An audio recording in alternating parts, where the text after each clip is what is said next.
We Do you? have two kids, and it would be beneficial for helping wise if they were closer. They're not really close enough to help on a super regular basis. Our 6 year anniversary is coming up in 2 weeks, and so Megan's mom is going to come and watch the kids so we can get away for a couple days. But yeah, unfortunately, Megan's siblings, they all live in like a little commune down in Orlando. And so it's like, our niece and nephew have all four grandparents there a couple blocks away that can just take a stroll down the road. We don't have that support system quite in place, but it's still good even from a distance. Are they? I have maybe a not so nice question. Uh-oh. Are they Disney adults? Well, my In love, Is that fun? movies in love, in love, Dani and Nic. in love, movies. Da da da. Funny enough to answer your question, Okay. Danielle. Hello, movie lovers. I'm Dani. And I'm Nick. Welcome to In Love with Movies. This is the podcast where we talk about what, Dani? Love And? movies. Oh, what do you know? What do you know? Each week we break down some film and... Each week. Each month. I keep trying to get you to do it each week. Nope. Yeah, so each month, once a month, every final Tuesday of the month, we break down a movie. But first, we talk about love. And typically, we lately have been having guests, and we get to have guests on to talk to us about their experiences with love, all kinds of love, romantic love, parental love, all of the above, and then some history that they have with a movie. Why are you trying to interrupt me? Am I talking too much? No, I was going to make a joke, but it's past. And today we have a very special guest who I truly know nothing about, but he knows a lot about me. I'm so excited. The beauty of social media. We are happy to be joined by Professor Dr. Ed Hansen. Thank you for joining us. Oh, thanks so much for having me. No, it really was just Nick and I started talking on Twitter. Like after I followed you guys online, Dani, you asked like, "Hey, what's your love story?" And I said it was Young Frankenstein and why. And then I was just like, that would be really fun to talk about. And here we are. And then I had heard you appear a couple of times on a podcast that is from a joint friend that I've also appeared on before, and he's appeared on our podcast by Dr. Alex Swan, the Cinepsych podcast. I'm surrounded by all these doctors. All the doctors. They're all psychology people, though. We're not actually like medical Not real doctors. doctors. Yeah, they're not real doctors. Not real doctors. Not But- like Dr. Frankenstein. Indeed. Spoiler alert. Indeed. Although his lecture, as he was delivering it, I was thinking to myself, I'm pretty sure I've given basically that lecture because now it's like intro psychology when you're talking about the basics of neurology. Sorry, my brain is blanking on me. Neuroscience and those connections. And It's things not of that my nature. area of psychology either, so don't worry. Yeah, it's not mine. I remember. I actually started off as a neuroscience major, but yeah, it's that early stuff. It's that early stuff. So Anyways, we're not talking about Frankenstein. you're right. now. You're right. We're talking about We're talking about Ed. We are talking about Ed, but we should mention, for those of you who are watching us, you may notice that Ed is currently in black and white, and that is not a mistake. That is not a flaw of his camera. It is because we are going to later be discussing Frankenstein. Young Frankenstein. That's correct. I was going to let Ed say it, but Oh, that's okay. say it, Ed. It's pronounced Frankenstein. Indeed. So Edwin impressively was able to figure out something for that bit, and we wanted to make sure that the listeners know about his commitment. Yeah, there's a whole story about why they did it in black and white and how hard they worked to get it done in black and white, but we'll save that. So. Perfect. Love it, love it. But first, we're going to talk about Ed. We're going to talk about his life in love. Right, Dani? Yeah, Ed. So tell us, how's love? Love is great. Yeah. My wife, Megan, and I have been married almost 6 years. Our anniversary is in 2 weeks, Memorial Day weekend, which I know won't match up with the airing of this episode. But yeah, we have 2 young children. We have a 4-year-old and a 2-year-old boy. And we've got a lot of love in our life. It's good. Cute. Love And that. You said that she's a Floridian. Is that why you're in Florida right now? Or tell us, how'd you meet her? Yeah, I came to Florida in 2014 for a teaching job at Florida State University, and I was online dating to try and meet people because I quickly found that all of the people I was meeting through my coworkers and the people I was meeting at Florida, all these people had already been vetted and deemed undateable for one reason or another. Oh. By you or by society? By my acquaintances. Oh, And okay. so I was just thinking, yeah, I got to broaden my circles here. And so new state, new job, new everything. And fortunately for me, I met Megan online. Our connection was in November. So I only 3-4 months after I moved down here. Oh, We good. had one date in December, but it was right before Christmas break, which was kind of an awkward time Sure. to keep that going, especially because I was going home to see my family in very rural Northeast Wisconsin. And I said, Megan, I don't really have good cell phone reception up there. We don't really have good internet up there. Like, this is when Facebook was more in vogue. So I was like, I think I need to be Facebook friends with you so we can stay in touch this way. And she and her friends were like, okay, you can like creep on my Facebook photos if that's what you really need to do. But then she came up, fast forward August of the next year, and she was like, "Oh, you were not kidding." I was going to ask Like, how long it took for her the whole to area like is see a what dead that was zone up. like. Yeah. Yeah. My family is from Door County, Wisconsin. Oh, Popular okay. vacation destination. Yes, we've been there a but, time or two. not known for its cell reception. So Yeah, it's known for its cherry wine, right? known for cherry wine, known for all things cherry. Yeah. Yes, Cherry cherries. wine, cherry pie, dried cherries, cherry pits. It's got it all. Cherry pits? Cherry Pit Spit is a competition What? where you can see if you can spit it further than your competitor. And how many times have you competed in the cherry pit spit? Unofficially only, never in the official competition. I've You're done some like backyard pit spits, nothing big. You're not nationally ranked or anything like that. We don't need No, to no. add it to. No. Well, that's okay. I can't believe you've never heard of a cherry pit spit before. And from Chicago, we don't spit cherries, we spit at other people. Well, it's funny. Both my folks are from Chicago, but Dad spent every summer as a kid up in Northeast Wisconsin, and he got his business degree, and his friends thought he was bananas for going up there, but he went up there and got a job out of Green Bay. Then he convinced Mom to come a few years later, and they actually met on a blind date through his brother.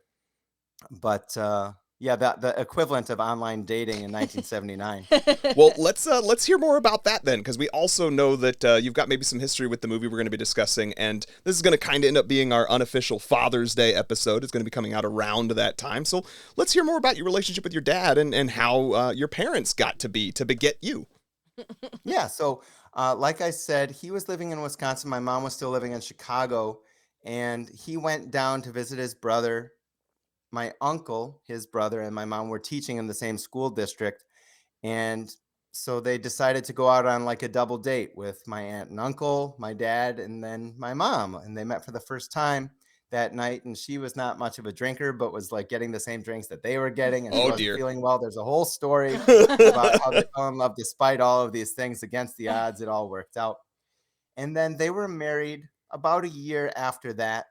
And all the stories I've ever heard about them like going to the movies and stuff, and I've heard this from Mom, I've heard this from Dad. Um, she would shush him in theaters for laughing too loud, and she has done this to me as well. If you get Dad and I in the same room, and we're watching a movie together, our laughs kind of just meld into one laugh, for sure. So I got a lot of my love for movies, and especially comedy movies, from him. Mom likes watching movies, but she does not love talking about movies. And that's something that she has in common with my wife, Megan. They'll watch movies with me, but once Dad and I start talking, they just leave the room. I understand that. And that must be the academics in you both, because I'm like, cool, I saw it. All right. Bye. Yeah, but the whole point of a movie is to experience it afterwards, to share your thoughts, to talk about how it moved you, to talk about what you saw coming, to talk about what surprised you. That's fair. I think I need. You guys are just so smart. I can tell, Ed, by the way you talk, and Nick, by the way you talk. Well, I know you. You're very, very smart I'm people. smart? And I need time to let it soak in, you know? Like, we watched this movie yesterday. I don't think it's going to soak in until you're talking about it later on. But yeah, Nick likes to have like little powwows after every movie, especially if it's like, Marvel movie, especially on premiere night when it's 3:00 in the morning when the movie got out, and he just wants to talk about Marvel, and I'm like, bro, we got to go to sleep. But anyways, that is something that you guys have in common, is that deep discussion, that intellectual stimulation, I believe. That I comes don't from even know that it always has to be intellectual. Sometimes we just get excited. Yeah. Yes. So you are saying your favorite kinds of movies are comedies, or do you like thinkers? I do like the full gamut, but comedies hold a very, very special place in my heart. I think, like, as much as I love um, movies in general, like, I know you're in improv, I consider myself a little bit more of a comedy nerd than I do a movie nerd. And so, like that, going to my relationship with my dad in movies, when I was a teenager, it can be a tough time to like bond, with parents and children. But that was when the American Film Institute came out with like their list of the 100 best movies ever. Oh, that was the first time And AFI so had done we it? Okay. we got that, yeah, the AFI list, and we got that newspaper clipping, and we were like highlighting the movies that we had both seen, and we had a little key for like, oh, Dad's seen this one, Ed's seen this one, we neither of us have seen this one, and we were going through a lot of those, and then a couple years later they had the AFI comedy list as Okay. well, and I still love going back to that list. Like if I don't know what to watch, it was great because we would see stuff we would have never otherwise seen. We didn't even like all of it, but we saw a lot of stuff that we never would have seen. And it led to lots and lots of good memories and conversations, and just a great way to spend a lot of time together. Do they have that list It still exists. every year? Oh, yeah, or- you can find that online pretty quick. And it's And just now they also, because 100 is so daunting, but they have like the top 10 top 10s as well. So like the top 10 rom-coms, the top 10 westerns, the top 10 sci-fis, and that's like a nice entry level point. Megan and I have definitely picked a couple of the rom-coms off that list. That's been fun. is that her genre, her go-to? Yeah, I would say so. Without getting into it, her research is pretty serious stuff, so she likes to keep it light as far as movies go, and so rom-coms usually fit the bill. Her sister's getting married, and they just had a bachelorette party themed with Mamma Mia. So that's like that was the sweet spot for them. I love it. I was gonna say I got no qualms against Mamma Mia. Me so. neither. Oh, it's a great movie. Yeah. We were watching it the other day because she just wanted to freshen up, and I was loving it the whole time. That's great. Fun fact, I teach, you already knew this, Ed. I teach fitness classes, and my theme this week was Mother's Day, and so it was all songs about mamas. And so I had Mamma Mia in there, and I was trying to tell these women to like lift heavy, and like I was like, channel your inner Meryl Streep. Channel the fact that you have 3 men fighting for your love. You're on a Greek island wearing overalls. And that really Oh, empowered. you took that analogy pretty deep. Yes. That's And then there good. were some girls in there who were probably 19 who looked at me like, and I said, friends, you must go and watch Mamma Mia. I didn't even tell you that. You should be proud of me. I'm very proud of you. I'm spreading That's some the deep cuts. movie love. That is some deep But tell cuts. Megan I agree with her. Mamma Mia is Good. a perfect Good, movie. good. The sequel. Eh. But share. We saw it in Europe though. We were having a lot of fun, and so that was really nice. That felt right to see it over there. That's amazing. Well, that's good. And how do you and your wife get along with each other's fathers, or specifically your wife with yours? And is he still with us? I'm curious. Oh yes, we're fortunate that all of our parents are still with us. I know not everyone is so fortunate, of course. Yeah. But we are very fortunate. Our kids still have all 4 grandpas or all 4 grandparents. I said grandpas because I didn't know either of mine. So that was there. But yeah, I would say it's a good relationship. She doesn't like watch movies with my dad or anything, and it's definitely they've gotten to know each other better over the last 6 years, and I think that they find the ways that they bond, and it's fun. Do you remember the first movie you ever saw with her?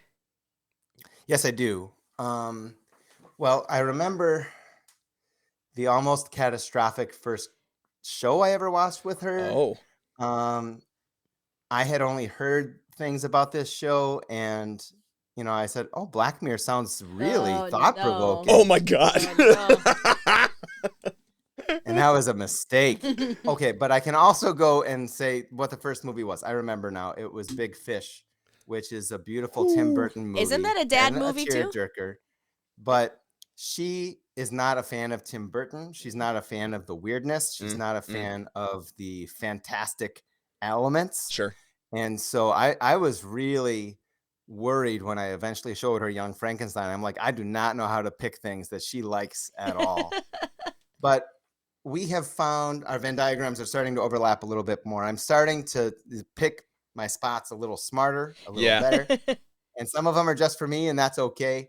And I've gotten to know her a little bit better over these years, so that's helping. Yeah, we've been married for going on 5, known each other for going on feels 9. like 10, but I guess it would be only 9. Yeah, and it took me probably a couple of years, frankly, until I felt like I could reliably sort of say, yes, with confidence, I know you will like this one, or you won't.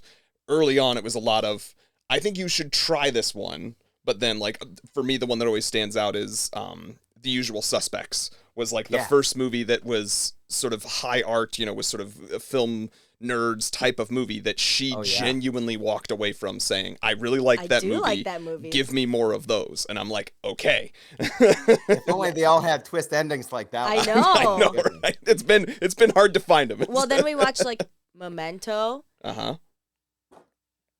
I'm trying to think of other ones that do that. Yeah, The you didn't like that Prestige? as much, but yeah, The Prestige, that's how we ended up watching both of those, which is why we like Christopher Nolan. Yeah, those guys. Uh-huh. They get me. I will say probably early on, I was trying to be real cool and be like, yeah, I like movies. And so I basically said, whatever you want to watch, Nick, I'll like. And I think I suffered in silence for a lot of this them. is news to me to some degree. I never knew you were suffering. Give us a movie that you feel like you were suffering in silence that I had made you watch. You're going to divorce me if I say this. I doubt that. Star Wars! She admits If you it. don't grow up with it, it's hard to connect with it in the same way. Yeah. And to be honest, so I know you love like the Marvel films. Here's my confession is like I've watched so few of them. I'm just gonna wait till my boys are older and want to watch it. Oh, and then there I'm you gonna go. Experience it with them for the first time. I think that's a solid plan. I love that idea. I love that idea for you. And it's diminishing returns right now. I'm hoping that they'll find their own stuff, but as you get later into Marvel, I'm a big Marvel fanboy, but I am just the last few movies have been lackluster for me. Yeah. I love you admitting about Star Wars though, because Not all Star Wars is bad. The ones with the Ewoks, great. the special thing here though is that she specifically made a point of it wasn't just like, oh, I like all movies or I'll watch anything you want.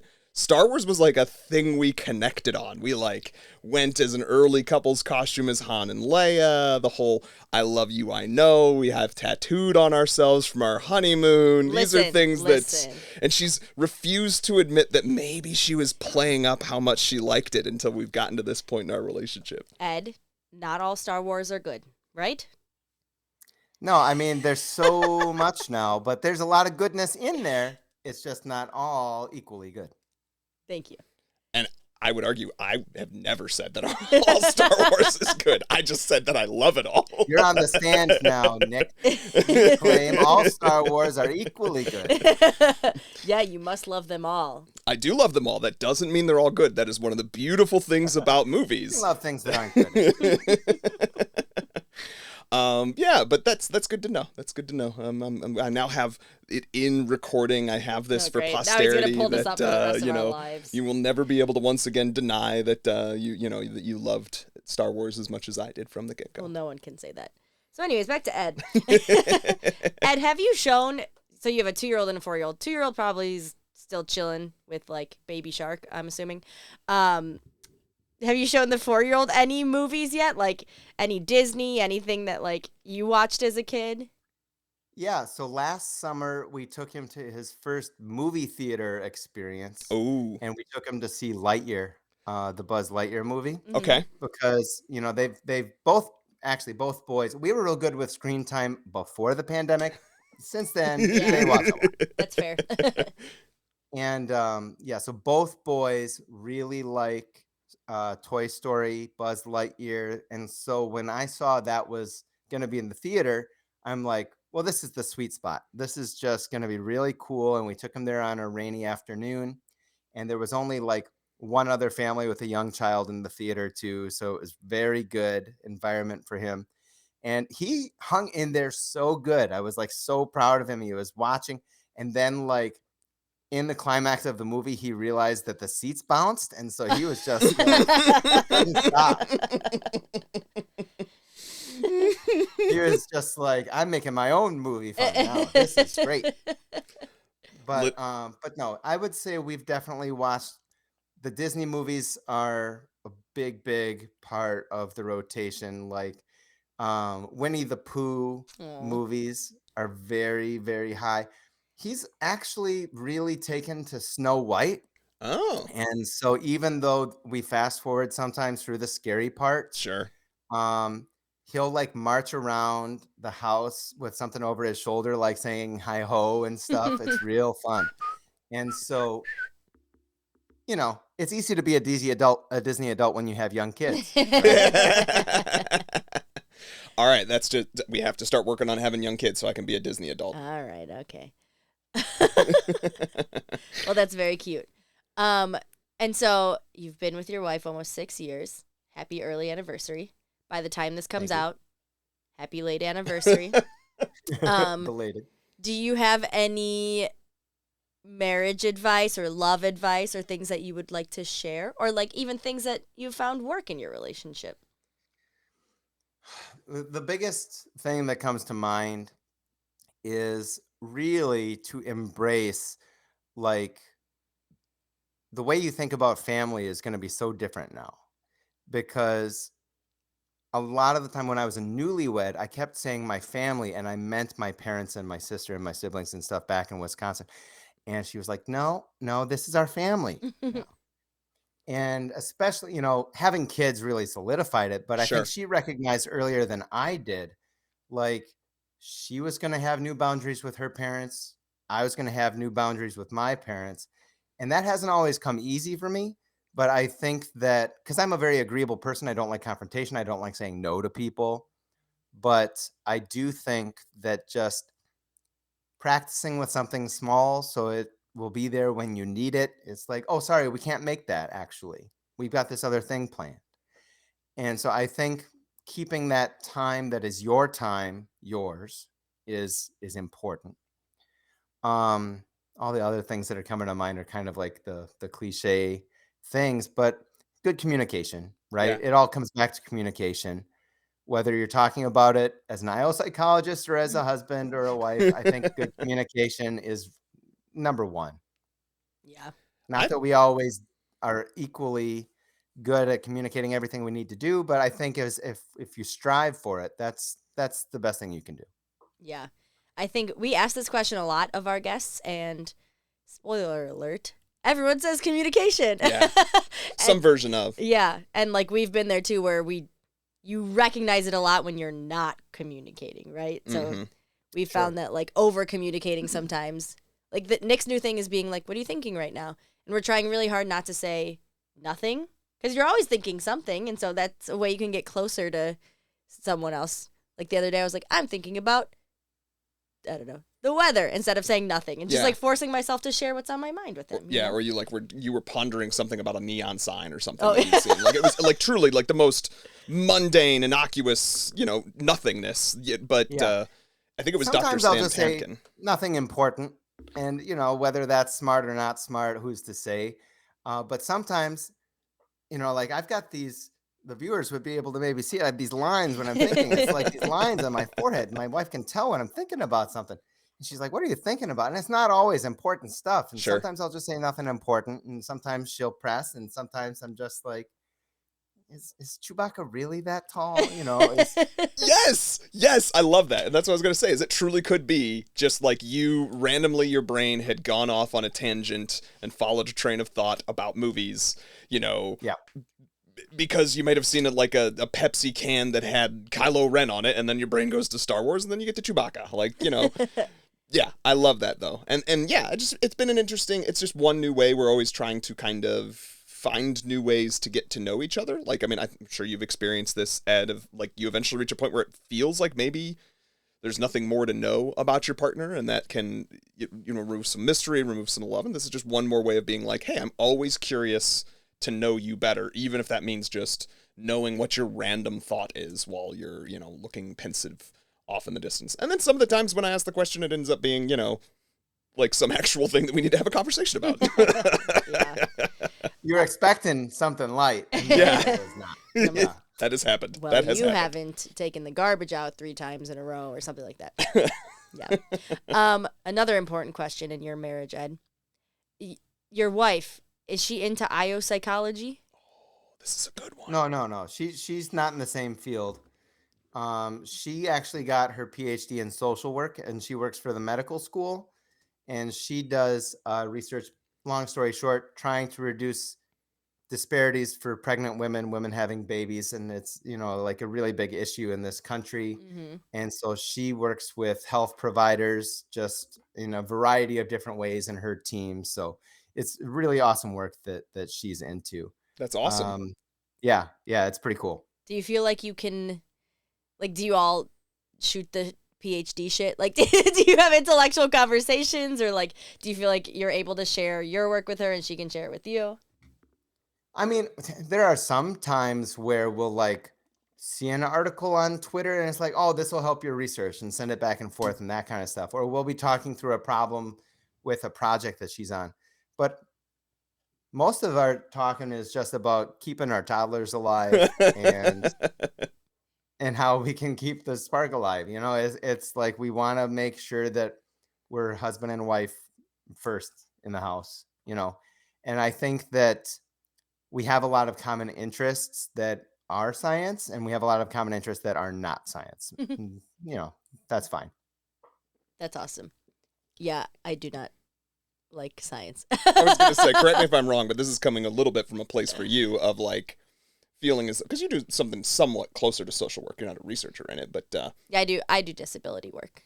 so I was thinking maybe you were like, sometimes you've commented that when we're hanging out with all of my PhD friends that you feel as though you can't either keep up with the conversation is kind of how you've worded it, or you've literally said, in fact, I think you said at some point in this conversation, like implying that Ed and I are smart, and the implication there is that you're not, which I think it's kind of categorically like disagree with, but it's kind of like the rock stars want to be athletes and athletes want to be rock stars. Like, Yes. I want to be a comedian. I want to do improv comedy and the stuff that you do. I think that's really, that shows quickness, that shows smartness, and it shows bravery too. So I've always admired people who get up on stage and do anything like that. Thank you. Ed, please come on every single one of our podcasts. You can just tell me this stuff all the time. I love it.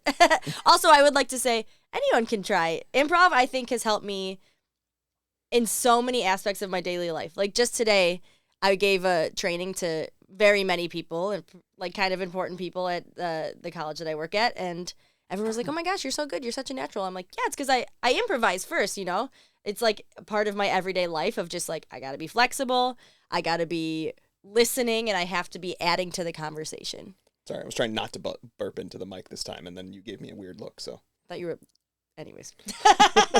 No, But I yes. think that's really smart. Actually, some of my colleagues just had a training that was improv focused, that was basically thinking about flexibility of thinking, knowing your audience, all that kind of stuff. Mhm. So, yeah, I love it. And I definitely think that it applies to things beyond laughing, but that's where I love it the most. Yeah. Well, I like when Nick laughs at me too the most.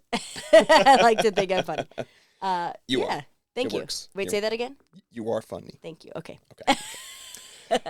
All right, well, we could go ahead and wrap up here if you'd like. Is there any Unless- other pearls of wisdom, Ed, that you want to share with us or our listeners? Those are the pearls that came to mind. I think that I'm on the spot. I'm sticking with those. I'm sticking with communication, and I'm sticking with appropriate boundaries. I love it. Yeah, that boundary thing's big. And not only the boundary thing, because yes, we've used those terms, and both of us are still working on those with our parents in different ways. Hi, Mom. But even more so, Ed, your point about like you, even without kids, we are now the new family unit that is the focus, that is the central. Because I know you and I've had conversations where we both still very much discuss things as like our families are our family, and then we are a partnership of sorts. But yeah, no, I like that. I Yeah. appreciate it. Yeah, I like the way you Yeah, put that. you bet. It's helped me to think of it in that way, and it's still definitely gonna be a process the whole way, right? I'm closer with some of her family, she's closer with some of my family, but it's fun. Yeah, and we've said this a lot, but just process is another word that stands out to me. Literally anything and everything you're doing in every relationship you have is a process. You don't just like get married and then all of a sudden everything is hunky dory and it's perfect, and that's the answer. So Yeah. all right. Well, we will let people go to have a little break here and get a word from our sponsors in some cases. But Ed, on the other side of things, what movie will we be discussing? We will be watching the 1974 Mel Brooks classic, Young Frankenstein. Lightning thunderbolts. Do we have a button for that? Bum. All right. Come back. In love with movies. Da da da. And And we're we're back. back. Welcome back, movie lovers, to In Love with Movies. That was a break. Indeed, and it was a long one, and we did many things in between the moments. Yep. I feel so rested. Yes. This is 6 days later. All right, so this is the movie half of the podcast where we're going to talk about our movie. And today, as we said before we went to break, we are discussing 1974's Young Frankenstein, starring Gene Wilder. Gene Wilder wrote it with Mel Brooks, who is the director, and it's probably most famous for the fact that Gene Wilder's in it, and Mel Brooks directed it. So that's kind of, it's a Mel Brooks movie. It is very much a Mel Brooks movie. But it also is starring people like Madeline Kahn, who played Elizabeth. Go ahead. Related to James? I'm honestly not sure. Do you know Ed? Ooh, I would have to check that one. Let me All right, Google Famous it. cons. You 200. Google it while we're because his son is an actor, James Kahn. Anyway. R.I.P. Right? Madeline Kahn, so she plays the fiance. I know her voice very much so from she's been in like A Bug's Life, but also she stands out as Mrs. White in the movie Clue, stuff like that. Oh wow. And she's in so many Mel Brooks movies, too. Yes. She was in this one. She was in Blazing Saddles, which she was actually nominated for the Oscar. I don't think I knew that. Okay, yeah. Yep. She was in Silent Movie, maybe not, but she was in High Anxiety and also History of the World Part 1. So they did a lot of films together. Yeah. She's as I was looking through her filmography, she's in a lot of those kinds of slapstick and or ridiculous types of comedies. What were we going to share, Danielle? They don't even spell their last name the same way. My bad. But she did die when she was only 57 from ovarian cancer. So that's pretty sad. Yeah, I she did. That's sad. That is sad. Yeah. Well, may she rest in peace. That might be why she's obviously not been in as many more recent movies since the 80s or so. Peter Boyle plays the monster. Peter Boyle, I know from Everybody Loves Raymond. He plays the father in that. Speaking of some father I knew love. his face structure looked familiar. Even with the prosthetics, you could kind of tell. Yeah. Yeah. Let's see. Marty Feldman is the gent who's the Crazy Eyes Igor, which is, if you look at his filmography, he's a brilliant British comedian. Gene Hackman plays a great side piece. Cloris Leachman is one that I think most people don't recognize. I wondered if you noticed that was Cloris Leachman. Why would I know her?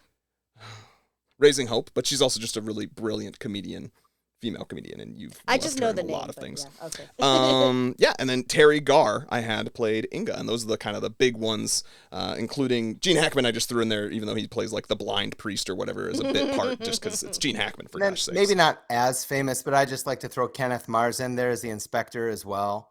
He plays the German playwright in The Producers, which is Mel Brooks's first film. And then he also, if you fast forward, I learned this doing my homework for this movie. He does the voice of King Triton in The Little Mermaid. I did not know that. Wow. I didn't. So when I was Googling him, because I was thinking the way that when he has his moment, the inspector kind of has his moment where he comes on stage. It's kind of Is he the? it's filmed in the guy Or who the has the hand. arm. Yep. Mhm. Yeah, Yes. he did a lot of animated work. He was like Grandpa Longneck in all those Land Before Time Oh my spin-offs. gosh. Yeah. That's so fascinating because, like I said, I assumed it was Mel Brooks's movie, The Producers, which is why he had like given him sort of this hero's entrance. But then I was like, other than that, I didn't really know him from anything. Well, now you're listing all these things that I did know him from. I just didn't recognize or man. didn't make the He connection. especially, there's a few more in the 70s. I listened to a podcast about this movie where it was his daughter talking about being on the set of this film, and it just sounded really magical. It was Aw. very nice. So he sounded like a great guy. Well, That's awesome. That's always good to hear. I mean, that's not often necessarily the case about Hollywood famouses. So And maybe, I don't know, I'll ask this right now. Ed, you said you had a little tidbit about why this was filmed in black and white. Right. So of course it's satirizing the old Universal monster movies, right? Not just Frankenstein, Bride of Frankenstein, but Dracula and the werewolf and all these things. And so in 1974, it was no longer cool to do movies in black and white. Right. There's a couple different versions of the story, but like Columbia Pictures had signed a deal that they were going to do it, but then they wanted to do it in color. And so Mel and Gene kind of had to bravely say, like, well, then we're not doing it with you. And so then Alan Ladd Jr. was the new head guy at 20th Century Fox. And he said, no, this absolutely has to be in black and white. But then, as you know, execs often will try to do, they try and said, like, well, we could film it in color and then we'll take the color out. Cinematographer is like, no way. They're going to trick you. They're going to release it. They want the color like now in color 20 years later. Yeah. You don't want any of that. So they did it on like the old film, pure black and white. And it's like beautiful black and white imagery in the whole film. So that was a super mindful choice, which is why I went down a couple Google rabbit holes to make sure that I could broadcast in black and white to you all today. I thought that would be fun. Yeah, it's awesome. You went through the same rigmarole to really stick to the art, to commit Precisely the same. to it. I love it. I love it. It does make this movie feel really, really old, because when you were naming actors, I was like, wait, they're all still, well, not all of them. A lot of them are still alive. And I'm like, oh, it was made in 1974. It is Right. not that old of a movie. Right. In my head, Next these are year's like, the 50th anniversary. It's so bananas to think that. dang. Because it was the same year Blazing Saddles came out. If you think about it, this is Wow. a bananas year for Mel Brooks. Yeah. Yeah. The two of the top 3 grossing films of 1974 were Blazing Saddles and Young Frankenstein. Wow. And you talk about how it's a Mel Brooks movie. It is, but it was Gene's brainchild. He was writing about it on the set of Blazing Saddles, and Mel's like, "Hey, what you writing over there?" And he says Young Frankenstein, and at first Mel's like, there have been too many Frankenstein movies. Sure. And he says, no, but this is like the grandson who is ashamed of his family history. But how would he respond if he learns that he inherits the estate and he finds out he could do it, and he slowly but surely realizes it's in his blood and he has to do this? And Mel's like, that's interesting. Let's talk. And they had all these writing sessions, and it turned into a real true collaboration for the two of them. That's fantastic. That's a great story. I did not know, like, obviously they both got the writing credit. I didn't realize the hows and the whats on that. That's Also fascinating. nominated for the Oscar, those two, for adapted screenplay. Oh, wow. Didn't win, though. There's a reason Mel Brooks, like, is a name 50 years later. Do you know what I mean? Like, Yeah. he was king of box office, you know what I mean? And at the same time, you know, you had like even before Supermans and Spielberg's, like he's been a powerhouse for a very long time. Yep. I'm And it was curious. funny, when he was making all these, like, it's got to be in black and white, Blazing Saddles hadn't come out yet. So his other two movies, The Producers and The 12 Chairs, were not commercial successes. Sure. And so then in February of 74, Blazing Saddles comes out and is like the #1 movie. Then everyone's like, oh, you can do whatever you want. But his secret to appease people before he actually had that clout and that power was like, take Blazing Saddles, which we're not talking about, but he was like, Gene Wilder, the curly hair guy, you got to get rid of him. And, you know, the language, we got to change this. Oh, you can't punch a horse. You can't do all these things. And he's like, okay, it's out. And then he took none of their notes. So he would agree with them. And then he would do nothing, and they would forget and say, okay, looks good. The power. That's hilarious. That's so funny to me. That's the way the studio system worked. I have before we get to the Danny's dingle, I'm curious. Sorry. No, that's okay. We were talking so much about the black and white. I wonder if you know this, because I noted that the sound was kind of muted, almost like old-timey black and white film, and I wondered if you knew that was something they did intentional. Like, did they distort it somehow or anything? I mean, they did a lot of intentional things. They did a lot of things with like special effects to make it that style of like drawing the lightning and all those kinds of things. A lot of the original set from the Frankenstein movie was the same stuff they were using. Oh wow, That's that's cool. cool. They found this guy, Ken Strickfaden, who was not credited in the original Frankenstein. He was just keeping it in his garage for like 40 years. And then he finds this guy, and if you look at the opening credits, it says special thanks, Ken Strickfaden, and they had the original stuff from the classic, 1931, whatever it was, film. And so it feels old because it is old. It's like they're using that ancient equipment on the set, and it just adds to all of it. That is very cool. I'm getting very romantic about this movie. It's a fantastic, not just movie, but movie making story. Yeah. And I will say, before I let Dani get into her dingle, just in case, this is an excellent opportunity. I love hearing all this story. I love hearing your passion and your love for this movie. Everyone is allowed to have different feelings about movies. Young Frankenstein. Like I said, I was terrified Megan wasn't going to like this movie. We watch it every Halloween now, which is great. But I was mentally prepared for her to not like it. It is my personally least favorite Mel Brooks movie. Like pretty easily, handedly for me. And it's just not one that I think Danielle and I had particularly strong feelings one way or another for, frankly. So we will get to be the tempered, but if you're a listener, for example, and you fully agree with all of the passion and all of the love and infectious nature from what Ed's saying, then good, awesome, great. If you watch this movie and you lean a little bit more on some of the criticisms that Danielle and I might levy, that's also fine. The movie is subjective, and your love of it is perfectly merited, no matter where you stand. I do want to say, though, and this happens almost every single time I watch a movie and then I listen to someone talk about it, so you guys are right. Hearing the way that you are able to talk about this movie makes me see it in a different way. And we haven't even gotten there yet. Yeah, and then that's just another layer of like all the craft going behind it. Like I'm even learning these things, and it just gives you a whole different respect for the thing that you just watched. This piece of art has another layer to it. But with that all in mind, I'm going to let Dani give us her summary of the movie. Time for Dani's Dingle. Baron von Frankenstein. A box?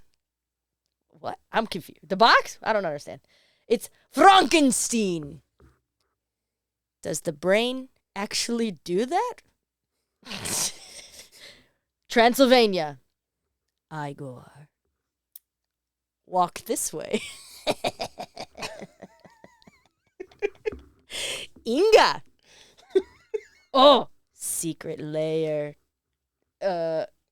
Is Gene Wilder wearing mascara? Conveniently, a large man is murdered. Brain depository. Frankenstein! Nope, the monster is born! He's a good guy. A scary guy. What? Sedative. Sounds like. Abby Normal. Girlfriend. Fiance. Lots of infidelity going on. Blind man? A musical act. The monster is taken. And then the end. Everyone is love. Large penis joke. The end. That is, in fact, literally very much how it ends. That was not the best. Bravo. Thank you. I enjoyed that. It was really hard for me to not laugh. I was containing my laughter. Like I'm on the set of the movie right now. I got to stay quiet. Mel Brooks handed out white handkerchiefs for people to put in their mouth when they were going to laugh. And he would look around and he would say like, oh, it's a room of 100 white handkerchiefs in their mouths. It's going to be a hit. It's going to be great. That's awesome. I felt like that in that moment. I loved your little dingle. My little dingle. as little dingle as opposed to large von Stucker. So I think we forgot to do our love story. No, I was going to have that after the dingle. We usually we try to do the dingle first, but we always do it wrong and we forget. But we want to do the love story last so we can move into Great, let's do our love story. Yeah, all right. Your love story is. So, Ed, wow. We talk about like the first time we saw this movie. And yours is? Yesterday. Yep. Shockingly. And I will say, being in the comedy world, this is a movie that is referenced a lot. So it is very good to actually see the context surrounding a lot of the one-liners that I've known for a very long time. And I do have a lot of friends who are like, you haven't seen Young Frankenstein? And now I can say, thank you to Ed, I have. So last night was the first time I saw it. This movie and specifically just really Mel Brooks at all in the 70s and 80s defined a certain kind of comedy, and that sort of absurdist comedy for sure. My love story with this is I had seen it before once or maybe twice.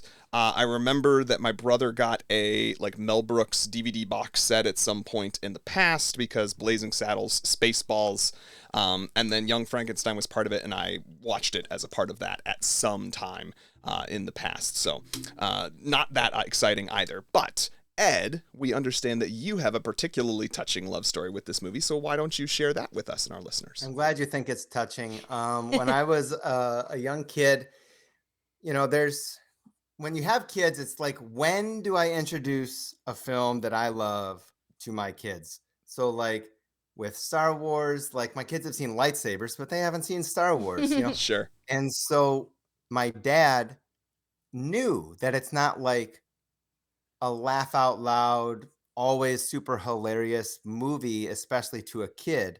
But he wanted me to have an appreciation for what he was satirizing, for what he was actually trying to make fun of. And so when he saw that I was into monsters, he's like, oh, well, you should watch Frankenstein with me. You should watch Dracula with me. You should watch these old Universal movies. And then when I was like 8 or 9 years old, eventually seeing this, might have been 10, I don't exactly know when, but I had this knowledge base that I was able to see, like, oh, I see what they're making fun of, the blind man, the hermit in the woods. Oh, I remember that part. Oh, he didn't throw the little girl down the well. And I understand. And so all these little references meant more to me as opposed to just watching it like, why are we watching a movie in black and white? He really set the stage for me because he loved Mel Brooks, and not all Mel Brooks is appropriate for 9-year-olds. And, most of the scenes in this movie can be okay for a 9-year-old. And so he really set the foundation for me to like the movie a lot.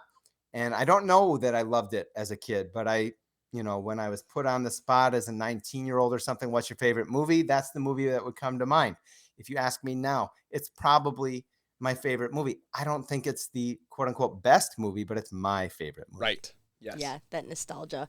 And also I feel like movies like this, I think about movies I saw when I was young, like sometimes it's a funny laugh because you're a kid and they're doing slapstick, and then you get older and it's a funny laugh because they said something inappropriate. It's an innuendo that you didn't get the first time around. So I think this is probably one of those movies that it can be entertaining because it's monsters and a little bit of slapstick and just absurdity, but also what is it? Von Stucker? Von Stucker. Yeah, the dick jokes. Yeah. He's going to be very popular. So I'm sure we have some opinions about that, but I loved where you started with this, Ed, because you just gave exactly what I think we may have talked about before, but I suspect it might have been the case even if we hadn't, about your background with the original monster movies that this is a send-up for.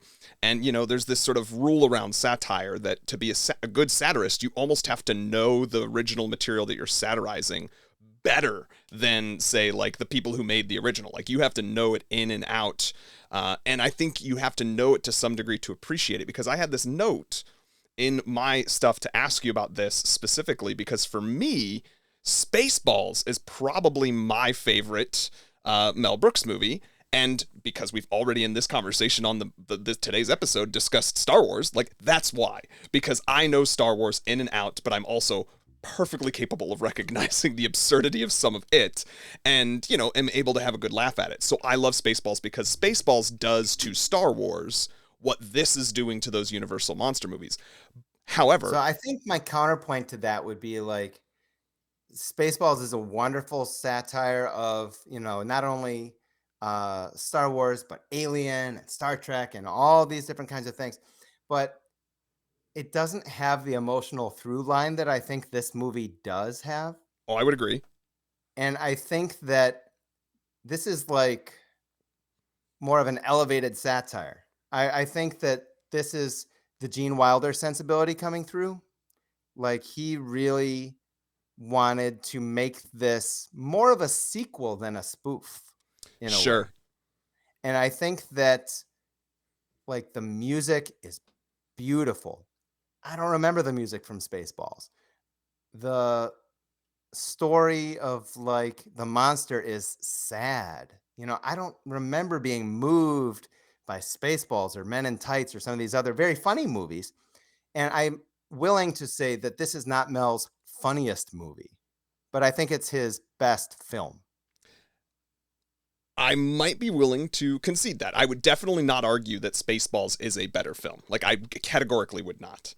The only point I was looking to make is because, like, you talked about the specific scene from The Well. You talked about the blind man in the woods. These are things to me that you specifically said something to the effect of, they're not just random, like, people he encounters to you. I don't think I've ever watched an entire Universal monster movie ever. Literally any one of them. Not Dracula, not Frankenstein, not Bride of, and none of the above. So to me, as a viewer, it is just a random scene with some random person. If you watch his movie High Anxiety, which is not my favorite, but Alfred Hitchcock loved that movie. He said, have no anxiety about High Anxiety when he saw it in a screening. And so he really wanted the approval from Alfred because he doesn't want to just make fun of the source material. He's doing his tribute to the source material with poking fun at it. And so I think that you're right. He is an expert in, Mel's kind of an interesting guy because he can hit you with like the lowbrow crotch jokes and everything else, but he'll also hit you with like, unless you have read this obscure Russian novel, you're not going to get it. And so I think that he plays to his intelligence, but he also plays to the masses. It's a very tricky balance.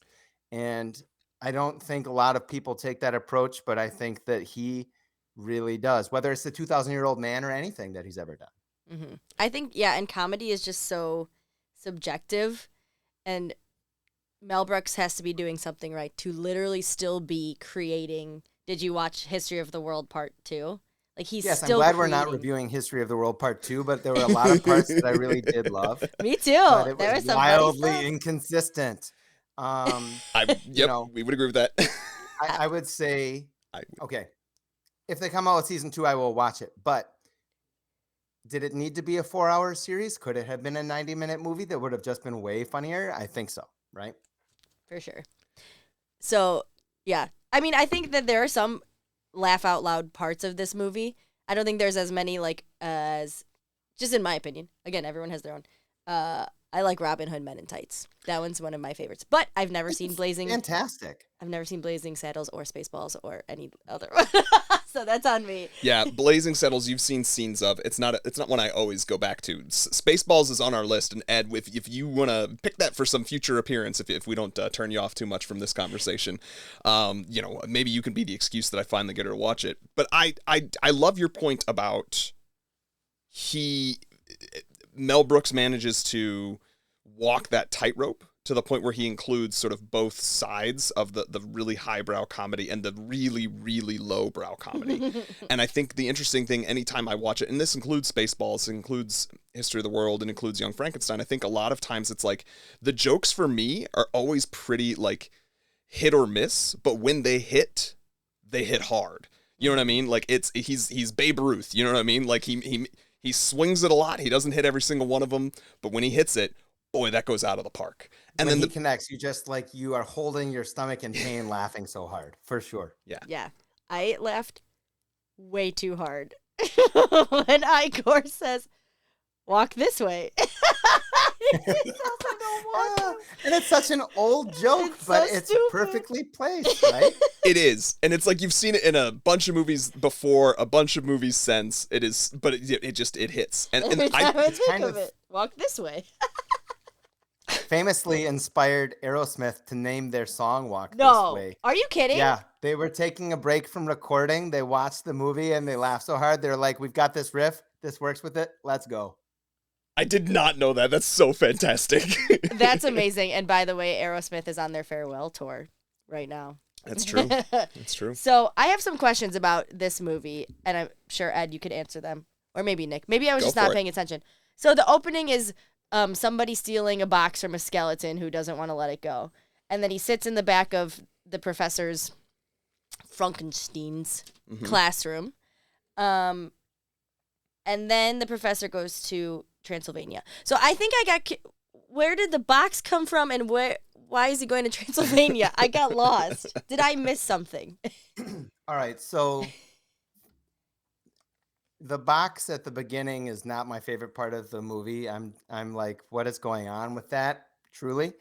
But I had assumed, I don't know why you would be buried with your will in a box, but I had assumed the Oh, will it's a was will. in there. They read it. He brought it saying, yes, you have inherited this. Evidently, there was a long scene with a lawyer that just wasn't working. Mm. There was like a 3-hour rough cut, and a lot of that stuff just hit the floor.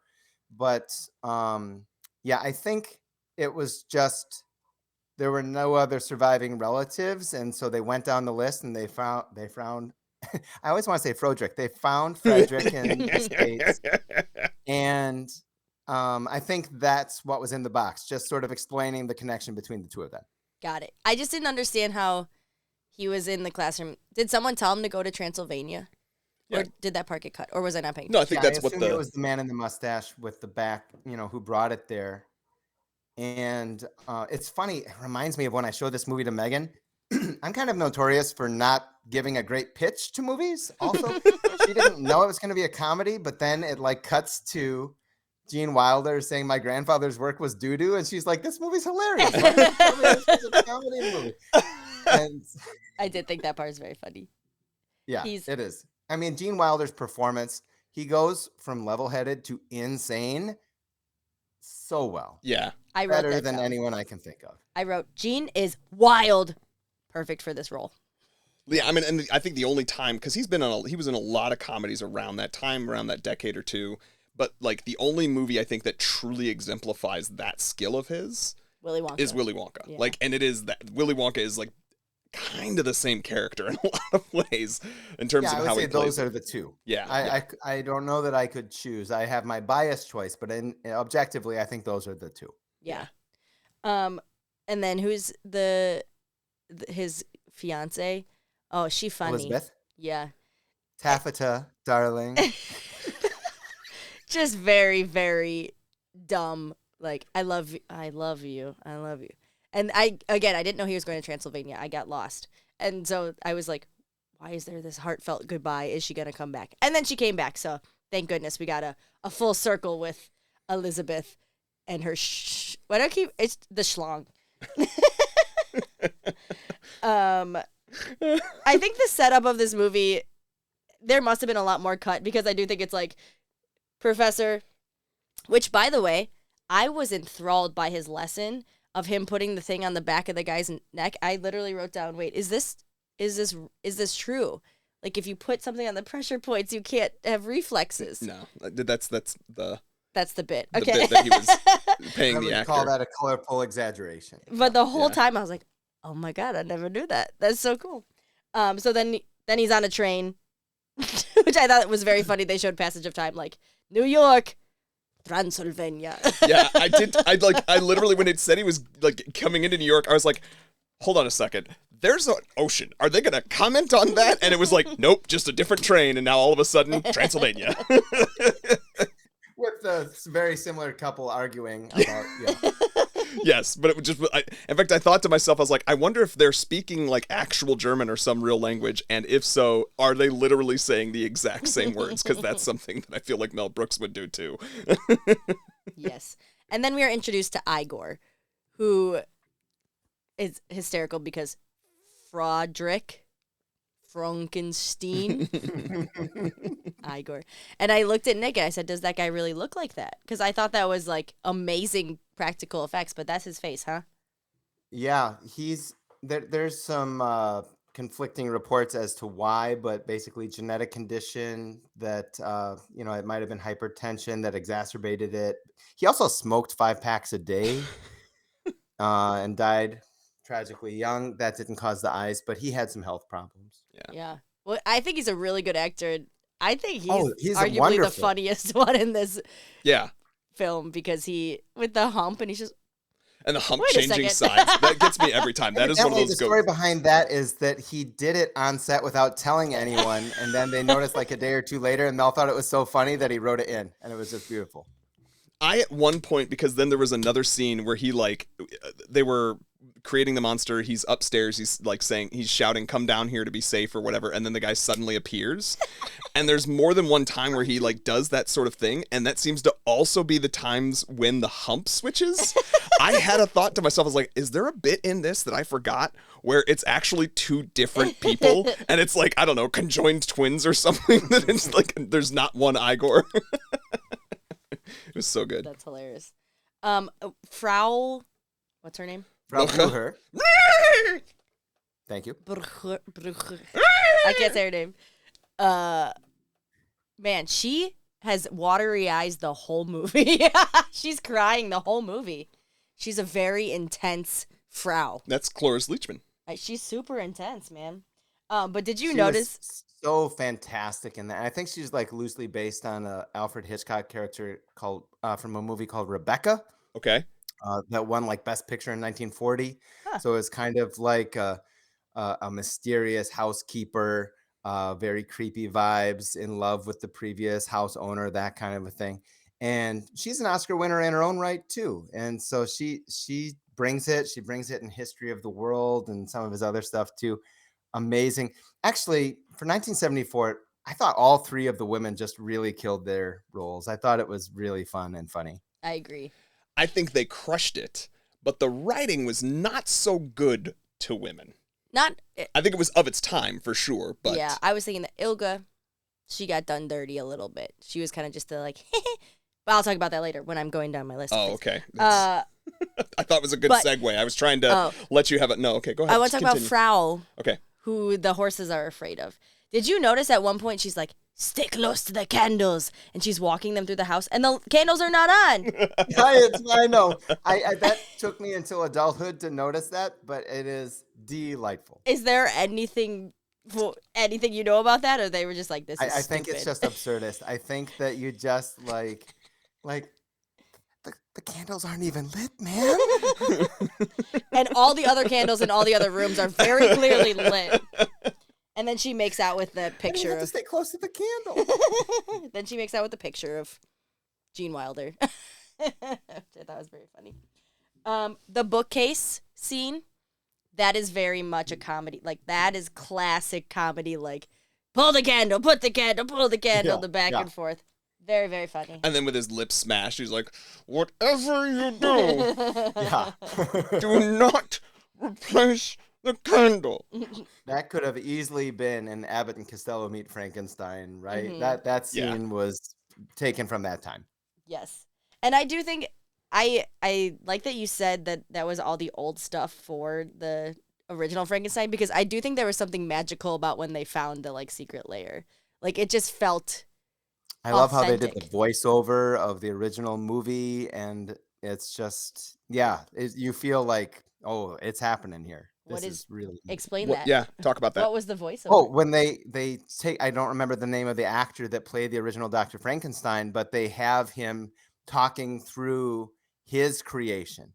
And Gene Oh. is like sort of recognizing and imagining his grandfather in this laboratory. And maybe that's why, even if you didn't notice it, it like really makes it feel like, ooh, there's something special with this Mm-hmm. lab here. And if you rewatch that scene, they've got the original audio from the original Frankenstein there. Dang. See, I think I thought that voiceover was Gene, but I thought to myself it sounded different, and that makes sense. Yep, layers. Yeah. Layers upon layers. So this is why I always like these conversations too, because again, a movie that I like didn't maybe not enjoy as much. It's when you learn these other things, and that's frankly where the depth and the brilliance of this movie comes from, is when you have that 100%. additional context. And like that's the kind of stuff that my dad and I will like notice on rewatches. Yeah. Right. When he moved me down to Florida and we didn't have any furniture, we were just sitting on the floor. We popped in this movie, right? 2 Christmases ago, he and I both got Mel Brooks's book, Mel Aw. Brooks, All About Me for his birthday and him for me for Christmas. You know, it was just Aw. like my mom was just seeing this happen and just like, you know, her heart's all aflutter. And so it was it's great. Like rewatchable movies. Sorry for the trademark thing if there's the podcast people that are listening to this, but Yeah, it's just every time you watch it, you pick up these new things. And I've picked up stuff preparing for this podcast episode today. It's been wonderful. That's awesome. Yeah, and we always learn more about the movies, especially from someone who like loves it a lot. And that's why the movies are the movies that we love. Like Christmas Vacation, I've watched it 700 times. I can tell you like explain the rule of threes in comedy and like explain all these different like intricacies because it's something that we love. So I'm glad that you are sharing this movie with us. And that is another movie, by the way, that like I have had lukewarm feelings on, but because it's gotten played over and over again in my house, the more times I watch it, the more appreciation I have for it. So wait, okay, I can't remember. Why do they need a large person? Why does it have to be a 7-foot person? Oh, it simplify everything. The veins, the organs, everything. It's just like you're not getting in with like all these fine little details of a petite person. You want large, exaggerated features. Ability to, like if you're going to tie off a piece of string, let's say, because you're tying off, cords and whatnot, well, you want them to be larger string because that's easier. But the brain is the same size. Apparently. I mean, that... What they say. I love the brain depository with like leave after, because that is just that is like quintessential Mel Brooks absurdism. Very, very funny. Where like the joke that's not even somebody looking to camera, but the joke itself is breaking the fourth wall. Like, it's amazing. Yeah, I thought that was hysterical. I also love that that very large man conveniently dies in that tiny little town of Transylvania. They're like, oh, perfect. Let's find this guy. And then he breaks the brain of the whoever. It's supposed to be a brilliant doctor. And they get Abby Hans normal. Delbruck. Yep. Yeah, is it Mel Brooks? Was it supposed to be a Mel Brooks? No, Hans Delbruck might have even been a real person. Oh. I thought he was just putting his name in there.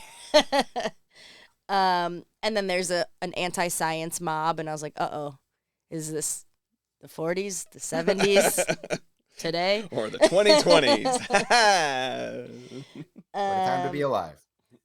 And then I think the brilliance of Mel Brooks is like in the dumb character things, like the hand man, the arm man. Oh. That's not even the funniest part. The funniest part is that he puts, what are those things called? A monocle on an iPad. Monocle over the iPad.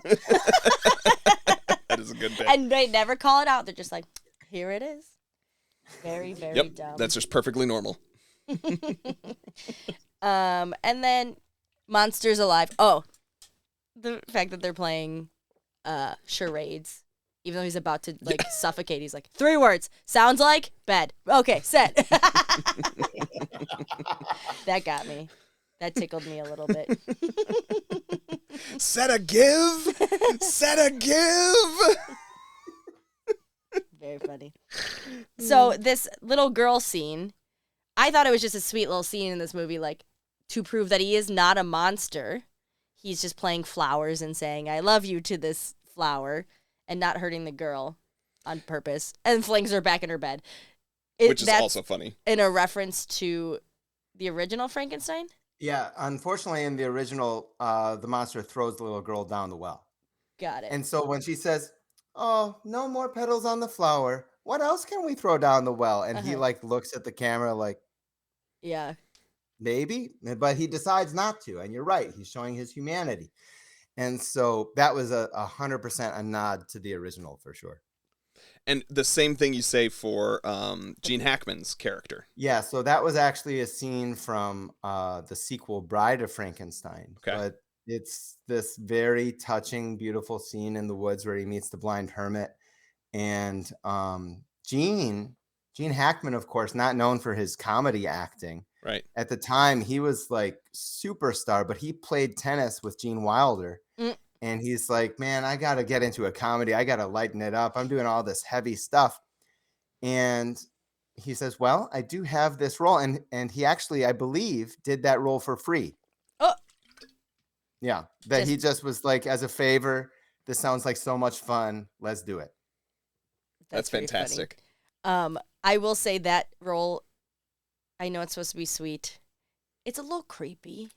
In a modern I just thought he was coming on to Frankenstein. He's just like, Yeah. please give me a person. And I was concerned that he was going to be a little touchy. I thought to myself, I was like, oh, is this like a Catholic priest joke? Yeah. Was that like a thing that was being made fun of in the 70s? Because I thought that was very much a 2000s realization, at least. But then he ends up just wanting to feed him soup and cigars. Yeah, I think I don't think that was there, to be honest, but Yeah. I can understand why you might see it that way, but no, like absolutely die when you see the hot soup poured in his lap and the wine goblet being smashed and his thumb being lit on fire. And I guess, I was going to make espresso was like an ad lib that they had to cut away because all of the people were laughing too hard. So it goes to black like really quick. That's fantastic. That is hilarious. That's really fantastic. Gene Wilder's, Frankenstein's turn in this movie is very interesting to me because he's becoming his grandfather. He's like, okay, I created this monster. Then he goes into the room and he's like, whatever you do not let me out of this room. Then the second he steps foot in the room, he's like, oh no. He's such a coward. I don't. Yeah, that was actually surprising because I was like, oh, he's finally being brave. He's got this. Oh, really? No, because that's been like a bit that I feel like has been done in different versions. So when he kept making such a big deal out of like, no matter how much I complain, no matter how much I scream in terror, do not let me out of this room. That was what was telling me, oh, he's going to get in there and immediately turn around and cry like a baby. Yeah. Which he did. But then he becomes, I wrote down, he becomes his mom. He just like turns into, he's like, you're my baby. Oh, the monsters, yeah. And then he's This like, is a mother's angel. is that what he Yeah. says? Yeah. And then of course, like he says, oh, you're my baby, but I will exploit you and Yeah. put you in front of an audience I and make you know. sing and dance.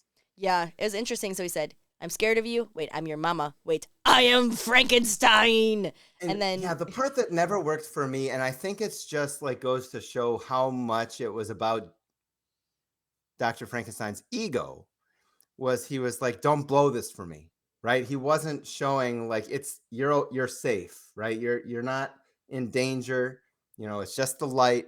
He says, you fool, what are you doing? Yeah. Do something. And I was just like, oh, this is going to go very badly. I had a thought while I was watching that because this has been one of those movies that for me, the few times that I've seen it has been mostly forgettable personally. Like I always forget about a lot of the scenes because they don't have that context to me. I remember basically the scenes in the castle before they create the monster, and then I remember the scene where they reveal him and kind of do the song and dance.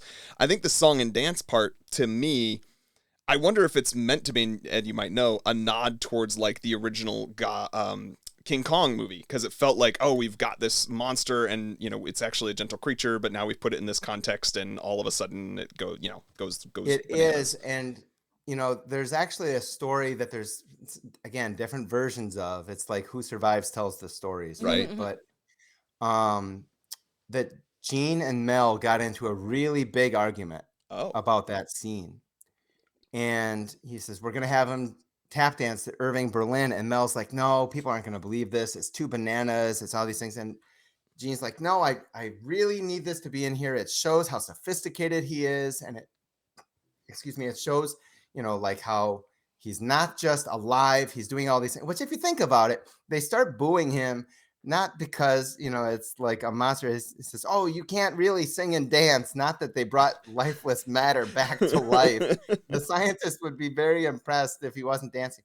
But they got into this big fight, and then Mel was kind of like, okay, it's in. And Gene's like, why'd you put me through all that? And he's like, well, I wanted to make sure you really believed in it. I wanted to make sure that you didn't just like give up on it because I knew it probably wouldn't be right. But if you believed in it that hard, it probably is right. And it turned out to be one of the more memorable scenes in the film. yeah, for sure. I like waver, to be honest, in that scene between like it's heartwarming and then it's hard to watch. I don't know.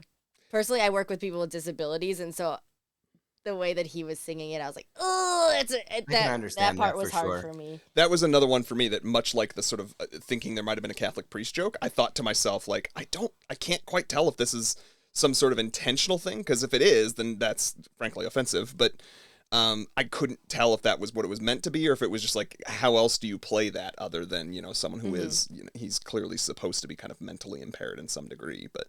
Yeah. Or he's evolving, or it showed like that he had worked a lot with the. So that's why I was like, oh, they're very close. They've been working on this for a long time. Or I'm just like, I Yeah, don't know. yeah. The only other part that I think I got really turned off at the end, and this is just coming from a female perspective. This is a movie written by a lot of men. The fiance just, I don't know, both the women at the end are like, I'm so happy in this relationship because of the big dick. And like the first time the monster is with Elizabeth, she's kind of like, oh no. And it was a little, okay, I'm going to say this. It was a little rapey to me, that scene, watching it.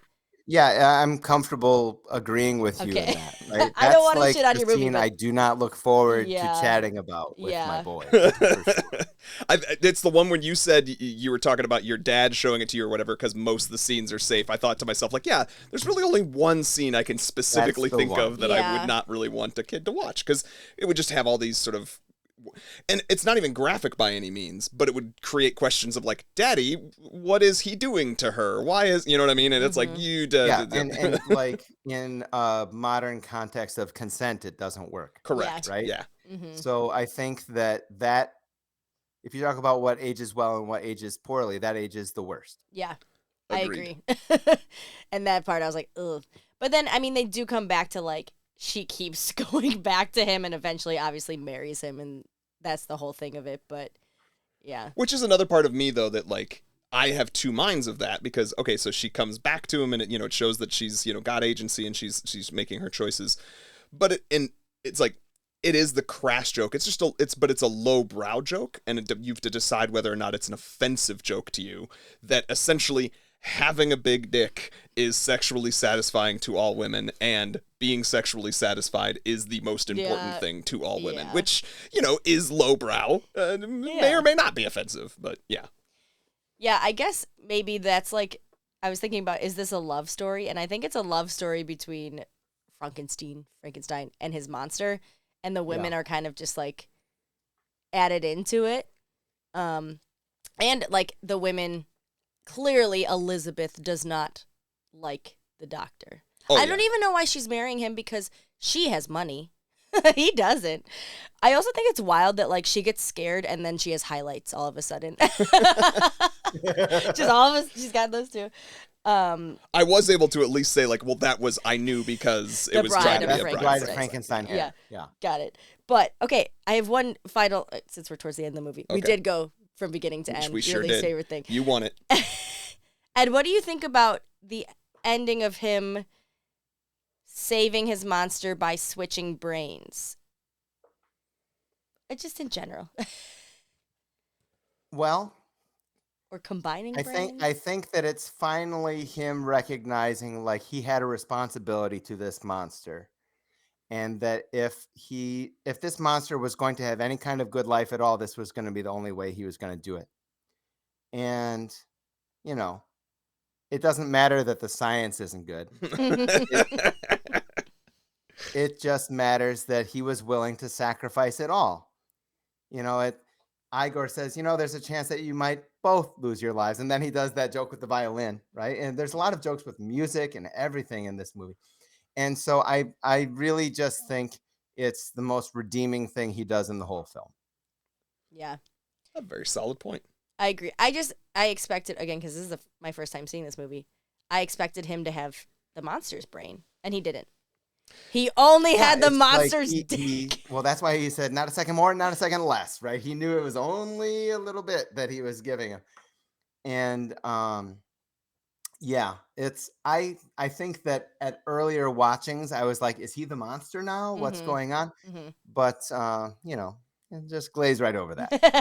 Yeah, and it's, it could be done more seriously, but the way that that we're doing, like, there is the serious note of, like, he's making the sacrifice, and then the actual punchline is, like, we're trying to rush to the end of this movie, so we're going to make a dick joke, and, we get there, and it's... What did you get out of this situation of what is it called? Von Schluger. Is that Danny, I do have a question for you about, like, sort of the whole way the film was done, right? Yeah. So you've got a background in comedy, and in many ways, this is different from a lot of Mel's movies, because Gene even said, like, I'll do this movie with you if you're not in it, because Mel winks at the camera too much. Mel is like too silly, breaks the fourth wall too much. Like Igor does it, and he's allowed to because he's this kooky character, Mm-hmm. but everyone else plays it so straight. And I've Mm-hmm. heard other comedians and other comic actors say, like, even if you're doing a super broad, silly character, it's not going to be funny if you're playing it for laughs. You have to play it straight.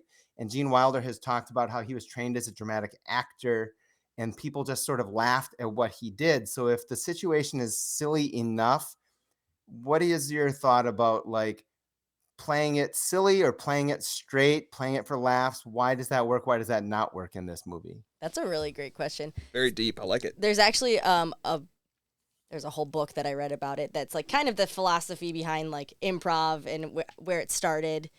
And it's called Truth in Comedy. And it's like the same thing where you can attest to, like, when I first started out in improv, I was like, I have to say this thing and I have to try to be funny. But the funniest things in life or the funniest scenes are actually the ones where you're just being honest and you're trying to be as sincere as possible. And it's just like the situation surrounding it or the consequences of it are actually funny. And I think a lot of that is because like comedy is just like this movie is like satire. It's a slice of life that we're just trying to, I don't know. Like I have some anxiety. I put a lot of that into my comedy, and I'm just very truthful in my scenes. And what comes of it is an absurdist situation or a situation that is one step removed from real life, but it has the sentiment of this is a real character, this is a real relationship, this is a real location. And so I think you always need that one person that's going to be the straight man. You always need that one person that's going to be the wackadoo, and that was Igor, like you said in this, and he was my favorite character because I like stupid. Like the funniest things to me in this movie were the stupid things. But there's also like I don't think it would be a funny movie if everyone was just playing a caricature of them, the character, because then it's not the real movie. It's not like you wouldn't take this seriously. I think Mel Brooks does that really well. I haven't seen a ton of his stuff, but like I truly did enjoy History of the World Part 2. I'd say 75% of it. You enjoyed more of it than I did, but yeah. Like, I thought some of the funniest scenes in that were, like, the Jesus ones. Oh, yeah. And they went Hysterical. at it a lot of different ways, and it was really fun. I would say the first episode, it was like finding its feet in a lot of ways. Mhm. But like the Jack Black musical number as Stalin, like absolutely Yes. killed me. Crushed. Yeah. Oh my gosh. Yeah. I wanted so much more of that and did not get more of that. That's okay. Yeah, instead you But, get Nick Kroll but singing no, I about think- cabbage. Yeah. No, I appreciate your answer. That makes a lot of sense, that especially early you try to be silly and it's not going to work as well.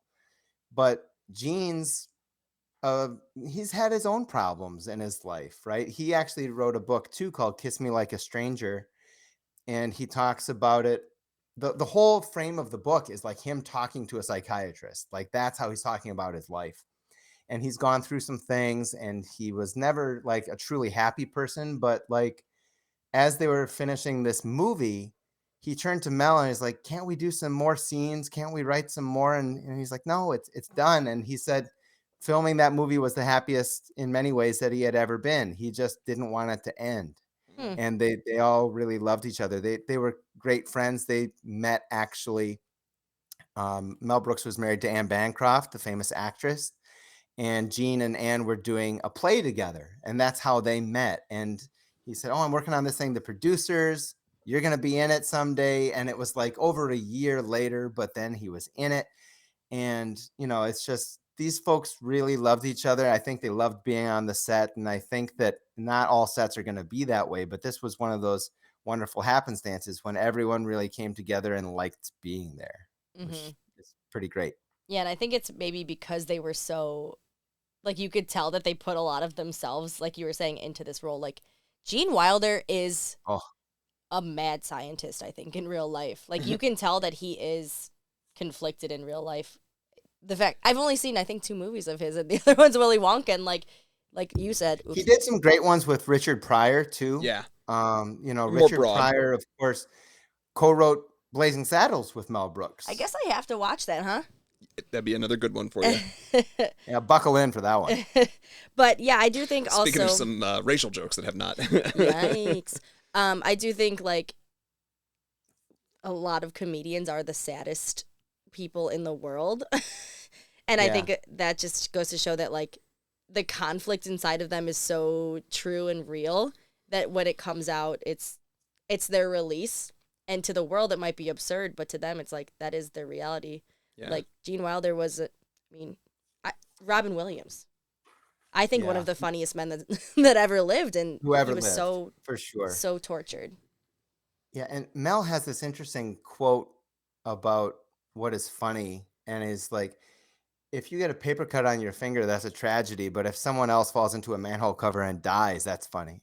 And it's just like, what, it's this fine line of comedy coming from conflict, comedy coming from like scary places, but the unexpected happening in those moments. And so I think that this movie, it paved the way for so many like horror comedies too. Oh, yeah. Like, I don't think we would have What We Do in the Shadows without Young Frankenstein. Mm-hmm. And I think that, it's just, we're better off for it. And it's amazing to me. I didn't know right away that Gene Wilder, it was like his brainchild that Mel was reluctant to do. And I think he really wanted to do his own stuff, but it was this wonderful collaboration. I wish they would have done more. Like they did The Producers, they did Young Frankenstein, they did Blazing Saddles. And then Gene kind of did his own stuff for a while, which I think Mel had supporting roles in a couple of it. But yeah, they remained great friends, even if they didn't make more great art. So what Yeah. can you do? I have learned a lot from this. It's been an excellent conversation, as it often is. But I suppose we do need to, all good things must come to an end. So we will need to give our heart ratings and our would you renew your vows. So Ed and listeners, reminder that this is where you're going to give a 0 to 5 heart rating. That's meant to be a more or less objective view of sort of the quality of the film. And then the sort of would you renew your vows is just, upon this rewatch for you, did it still hold up? Would you choose to watch it again, given the opportunity? Pardon me, in the future. I think we probably know where Ed's going to go, at least with that second one for sure. I'll go ahead and say, like,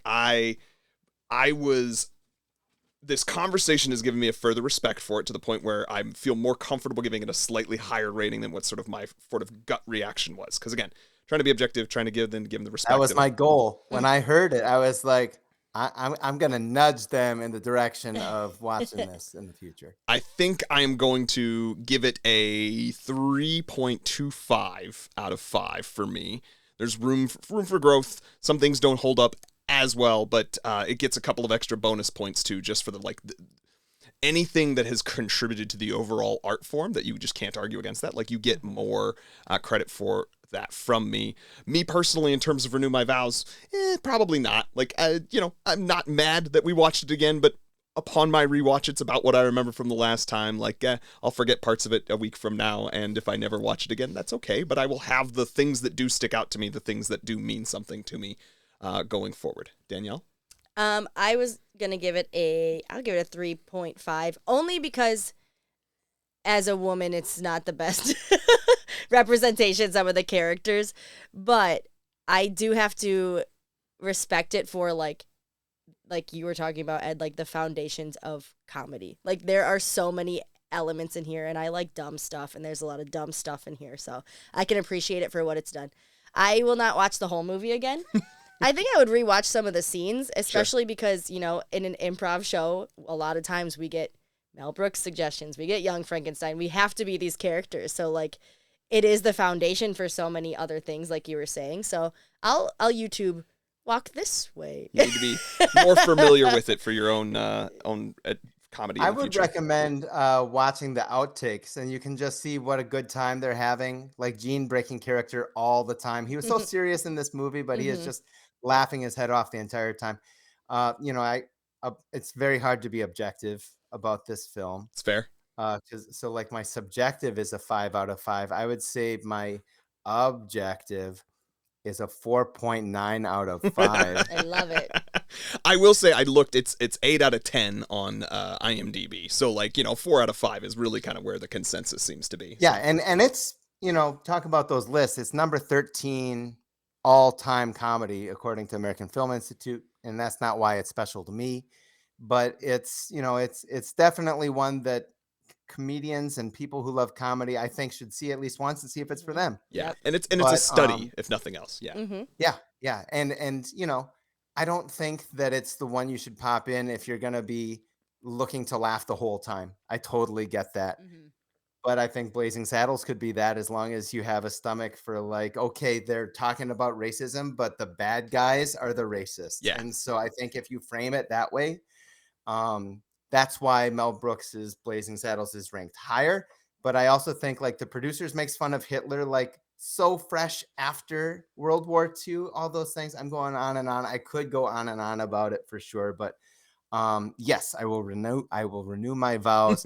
Everything Mel Brooks done in his 95th year of life is a gift. I will continue to be a Mel Brooks completionist until I die. Everything I can, I'm just going to absorb and enjoy, hopefully.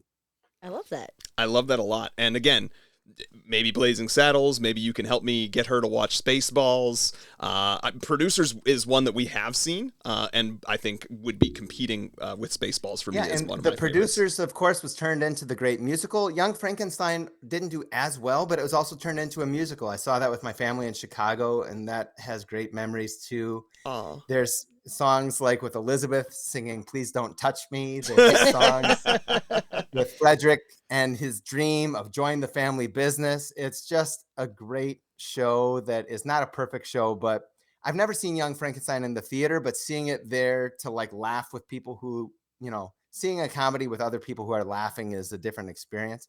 For sure. But yeah, it's out there if you want to look for it. Well, and you said that next year is the 50th year. 50th anniversary next So year for I bet both it's going to Blazing be in Saddles theaters. and Young Frankenstein. So perhaps next year, Yeah. I guess we'll go on the internet with records of how we think about Blazing Saddles. It's a film. I would enjoy that. I would totally do that for the 50th. And it's been a while since I saw Blazing. I've seen it more often. I do remember there being lots of racial jokes, but like you said, I remember it also always being like, it's kind of like winking at the, like, we're saying I things think that are... we're not talking about that movie, but some people laugh at that movie for the wrong reasons at the wrong times. And so there's all of that, but it's a classic. Yeah.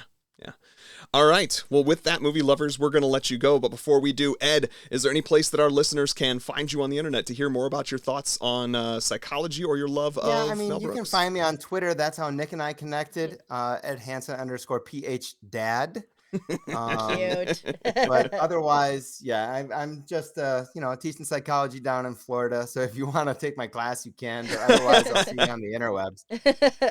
All right. Very good. And that will be on our notes as well. Dani, where can the listeners find our podcast?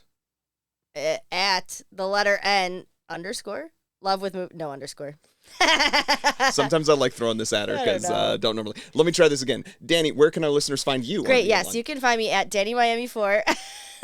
I post all my shows. I post all my classes that I teach. I post my crossover class / shows. Yeah, follow me there. All right. You can follow our podcast at In Love with Movies. That's the letter N, Love with Movies, all spelled out on Hive, Instagram, and Twitter. Hive. We're still on Hive. We'll see how long that lasts. And then you can find me at Nick Loves Movies. That's NIC Nick, LUV Love, on basically everything, including Letterboxd. And we'll see you all over there. Wait, I love you, Nick. I love you, Dani. And we love you, Ed. Love right back at you. Thanks for having me. And we love you, listeners. Thanks for joining us. Bye-bye. In love with movies. Da da da. I'm more than happy to do that, even though Megan enthusiastically supports me sitting in on things like this. Like, I'll get into it. Breaking down movies, talking about movies has never been what draws her to movies. Sure. Same. I was just going to Here say. I am. That's why we have a love half to the podcast.